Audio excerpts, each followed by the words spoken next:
Ma vidi, kad si na ledu, samo agresivno. Znam, tati. Ali ne previše. Ma ne morate visiti baš na svakoj utakmici. Molim?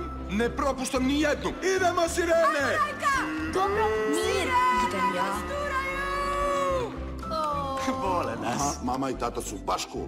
Naravno da jesu, ali to se ne govori. Sviđaju se boje za lite! Rekao sam ti da je dobra ideja. Najbolja ideja ikad. Stvarno je krasan. Za svaki slučaj. Oprosti. Sura! Sura!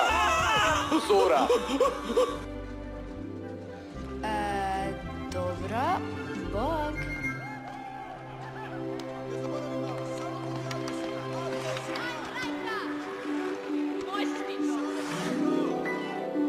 Spremna?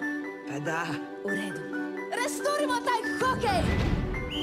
Ajmo, Bjesu, sad ti! Daj, pak, ili ćeš ga pojesti? Lijevo, pazi lijevo! Opet ćemo se oznojit ko životinje. Joj, mama i tata gledaju kako gubimo. Ne bi rekao!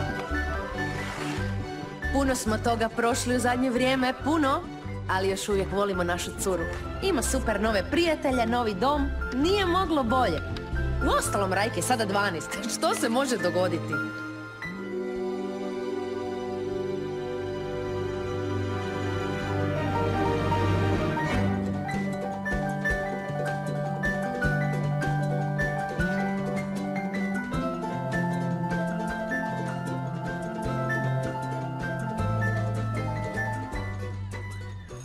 I tko će mi reći kad je San Francisco osnovan? Zna netko? Marko? Koliko još dugo ovako? 5 mjeseci, 2 tjedna i 4 dana do ljetnih praznika. I onda na Bahame, i to znate s kim? Dođi, leti sa mnom, gačinja. Ugodan vam dan.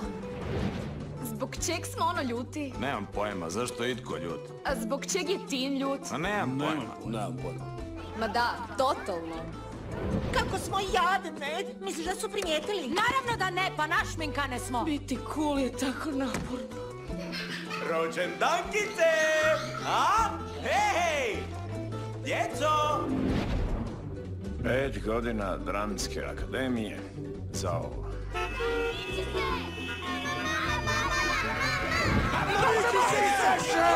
Znate što, sve je u redu i super, samo moramo zadržati osmijeh.